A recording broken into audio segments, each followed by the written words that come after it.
السلام علیکم ورحمۃ اللہ وبرکاتہ۔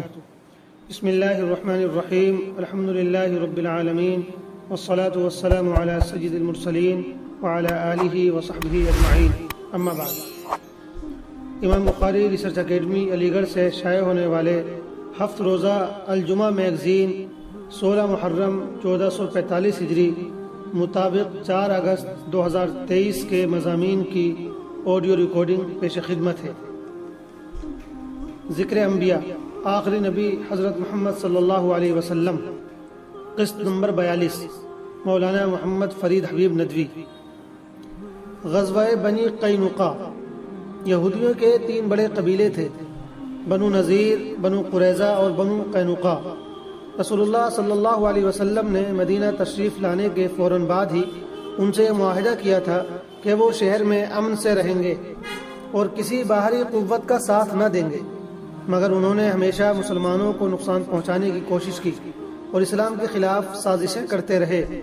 آخرکار ایک ایک کر کے اپنے برے انجام کو پہنچے۔ ان میں سب سے پہلے بنو قینقاع نے بدتمیزی کی۔ انہوں نے بہت سی حرکتیں کی، جن میں سے 2 یہ ہیں۔ ایک دن ان کے ایک شخص نے انصار کے درمیان پرانی نفرت کی چنگاری کو ہوا دینے کی کوشش کی۔ یہ بات معلوم ہے کہ انصار اوس اور خزرج قبیلے کے وہ لوگ کہلاتے تھے جو مسلمان ہو گئے تھے، اور ان دونوں قبیلوں میں اسلام سے پہلے بڑی خطرناک دشمنی تھی۔ جب یہ اسلام لے آئے تو وہ دشمنی محبت میں بدل گئی۔ یہودیوں نے ایک دن ان کی پرانی دشمنی کا ذکر چھیڑ کر ان کے درمیان جھگڑا کھڑا کر دیا۔ دونوں قبیلوں کے لوگ آپس میں گتھم گتھا ہو گئے۔ رسول اللہ صلی اللہ علیہ وسلم کو وقت پر خبر مل گئی تو آپ فوراً ان کے پاس پہنچے اور انہیں سمجھا بجھا کر بات ختم کرا دی۔ دوسرا واقعہ یہ ہوا کہ ایک مسلمان عورت بنو قینقاع کے بازار میں اپنی ایک ضرورت سے گئی۔ ایک یہودی نے اس کے ساتھ بدتمیزی کی اور اسے بے پردہ کر دیا۔ یہ دیکھ کر ایک مسلمان کو غیرت آئی اور اس نے اس یہودی پر حملہ کر دیا اور اسے مار ڈالا۔ جواب میں یہودیوں نے اس مسلمان کو قتل کر دیا۔ ان کی جانب سے یہ حرکتیں اب برداشت کے قابل نہ رہی تھیں۔ اب ضروری ہو گیا تھا کہ انہیں سبق سکھایا جائے۔ چنانچہ آپ صلی اللہ علیہ وسلم لشکر لے کر ان کی طرف گئے اور ان کے قلعے کا گھیراؤ کر لیا۔ 15 دن تک یہ گھیراؤ رہا۔ پھر وہ اس پر تیار ہو گئے کہ اللہ کے رسول صلی اللہ علیہ وسلم ان کے بارے میں جو فیصلہ کریں گے انہیں منظور ہوگا۔ ہونا تو یہ چاہیے تھا کہ انہیں قتل کر دیا جاتا، مگر عبداللہ بن ابی نے جو بظاہر مسلمان ہو گیا تھا ان کی جان بخشی کے لیے اصرار کیا۔ آپ صلی اللہ علیہ وسلم نے اس کی رعایت کرتے ہوئے ان کی جان بخشی کر دی اور انہیں مدینے سے نکل جانے کا حکم دیا۔ وہ جو سامان چھوڑ کر گئے وہ مال غنیمت کے طور پر مسلمانوں میں تقسیم کر دیا گیا۔ دوسرا مضمون ہے فکر و نظر، مسائل شریعت، تعارف اور حکمتیں، مولانا محمد فرید حبیب ندوی۔ نظام طلاق، دنیا کے کئی مذہبوں میں نکاح کے رشتے کو ہمیشہ کا بندھن سمجھا جاتا رہا ہے۔ ہندو مذہب میں تو اس سے بھی آگے بڑھ کر اسے 7 جنموں کا بندھن مانا گیا ہے۔ گویا جب ایک بار شادی ہو گئی تو اب اسے توڑ لے یا ختم کرنے کی کوئی گنجائش نہیں۔ عیسائیت میں بھی یہی تصور رہا ہے، لیکن اس میں بڑی خرابی ہے۔ اس کی وجہ سے نہ جانے کتنی عورتوں کی زندگی جہنم بنی ہے، کیونکہ اس کا نتیجہ یہ ہے کہ چاہے شوہر بیوی میں بنے یا نہ بنے، چاہے ان میں نبھائی ہو یا نہ ہو، ان میں سے چاہے کوئی کسی بڑے جنسی مرض میں مبتلا ہو، ہر حال میں انہیں ساتھ ہی رہنا ہے۔ ظاہر ہے کہ یہ چیز بالکل فطرت کے خلاف ہے۔ اسی لیے اسلام نے یہ آپشن رکھا ہے کہ اگر کوئی ایسی مجبوری پیش آ جائے جس کی وجہ سے میاں بیوی ایک دوسرے کے ساتھ رہنا نہیں چاہتے ہوں تو اچھے انداز میں الگ ہو سکتے ہیں۔ اس کو طلاق کا نظام کہا جاتا ہے۔ ذرا سوچئے، اگر کسی عورت کا شوہر نامرد نکلے تو یہ بہتر ہے کہ وہ عورت ہمیشہ اپنے جذبات کو دبا کر جہنمی زندگی جیتی رہے، یا یہ بہتر ہے کہ دونوں علیحدہ ہو جائیں۔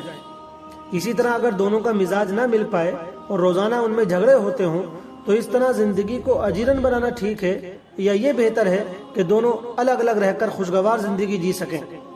اس طرح کی بہت سی وجوہات ہو سکتی ہیں۔ اسلام کا کہنا یہ ہے کہ اپنی یا کسی کی زندگی کو جہنم بنانے سے اچھا ہے کہ علیحدگی اختیار کر کے خوشگوار زندگی گزاری جائے۔ طلاق کے آپشن کو رکھنا اتنا فطری اور لوجیکل ہے کہ جن مذاہب میں طلاق کا تصور نہیں تھا انہوں نے بھی اپنے یہاں اس کی گنجائش نکالی۔ چنانچہ 15ویں صدی میں عیسائیوں نے اور 1956 میں ہندو میرج ایکٹ کے ذریعے ہندوؤں نے اپنے یہاں طلاق کی گنجائش پیدا کی۔ البتہ اسلام نے یہ بھی تعلیم دی ہے کہ طلاق بالکل آخری قدم ہے، اس سے پہلے آخری حد تک نبھانے کی کوشش کرنی چاہیے، اور یہ کہ طلاق کی اگرچہ اجازت دی گئی ہے مگر وہ اللہ کو سخت ناپسند ہے۔ ساتھ ہی طلاق کا طریقہ بتایا گیا ہے، اور اسلام نے اس پر بھی نظر رکھی ہے کہ طلاق کی اجازت کا غلط استعمال نہ ہو۔ یہ مضمون جاری رہے گا اور اس کی اگلی قسط انشاءاللہ اگلے شمارے میں آئے گی۔ تیسرا مضمون ہے سلسلہ درس حدیث، قسط نمبر 2، ہم کس سے محبت کریں اور کیوں؟ مولانا ابو طلحہ بنارسی ندوی۔ حضرت ابن مسعود رضی اللہ تعالیٰ عنہ کہتے ہیں کہ ایک دن اللہ کے رسول صلی اللہ علیہ وسلم کی خدمت میں ایک شخص حاضر ہوا اور عرض کیا، یا رسول اللہ، اس شخص کے بارے میں آپ کیا فرماتے ہیں جو کسی جماعت یعنی علماء و صلحاء اور بزرگان دین سے محبت و عقیدت رکھتا ہو لیکن وہ ان کے علم و عمل تک نہ پہنچا ہو؟ آپ نے فرمایا، آدمی اسی کے ساتھ ہوگا جس سے وہ محبت رکھتا ہے۔ یہ حدیث بخاری و مسلم میں آئی ہے۔ تشریح، مطلب یہ ہے کہ انسان جس کسی کے ساتھ عقیدت و محبت رکھتا ہے وہ آخرت میں اسی کے ساتھ ہوگا۔ اس حدیث میں جہاں ایک طرف بشارت دی جا رہی ہے وہیں دوسری طرف ڈرنے والی بات بھی ہے، کیونکہ اس میں بشارت تو ان لوگوں کے لیے ہے جو علماء، بزرگان دین اور نیک لوگوں سے عقیدت و محبت اور دوستی رکھتے ہیں کہ وہ لوگ انشاءاللہ قیامت کے دن انہی نیک لوگوں کے ساتھ ہوں گے، چاہے ان کے عمل ان کی طرح اچھے نہ ہوں۔ لیکن اگر کسی کو کسی ایسے انسان سے محبت ہے جو بدکار، گناہگار اور برا ہے تو مرنے کے بعد اس کا انجام بھی اسی کے ساتھ ہوگا۔ ہم اگر آج کے زمانے پر نظر ڈالیں تو ہم پائیں گے کہ لوگ ناچنے گانے والوں کے دیوانے ہیں، گھٹیا زبان استعمال کرنے والے اور دوسروں کا مذاق بنانے والوں اور کامیڈین کے فین ہیں، کھیل کود اور اسپورٹ کے لوگوں کے فالوورز ہیں۔ ہم دیکھتے ہیں کہ نیک علماء اور دین کی خدمت کرنے والوں کو پسند کرنے والوں کی تعداد دن بدن گھٹتی جا رہی ہے۔ ان سے محبت تو دور، کھلے عام ان حضرات کے لیے غلط الفاظ و القابات استعمال کیے جاتے ہیں اور ان پر کیچڑ اچھالی جاتی ہے۔ اگر انسان اس حدیث کو سامنے رکھ کر اپنی زندگی گزارے اور یاد رکھے کہ اسے ایک دن مر کر اللہ کے حضور بھی حاضر ہونا ہے تو اس کی زندگی میں کافی تبدیلی آ سکتی ہے۔ اللہ پاک ہم سب کو عمل کی توفیق عطا فرمائے، آمین۔ مسائل: محرم کے مہینے میں شادی کرنا۔ محمد فرید حبیب ندوی۔ اسلام کی نظر میں کوئی بھی مہینہ منحوس نہیں ہے، کسی بھی مہینے میں شادی یا خوشی کا کوئی بھی کام کیا جا سکتا ہے۔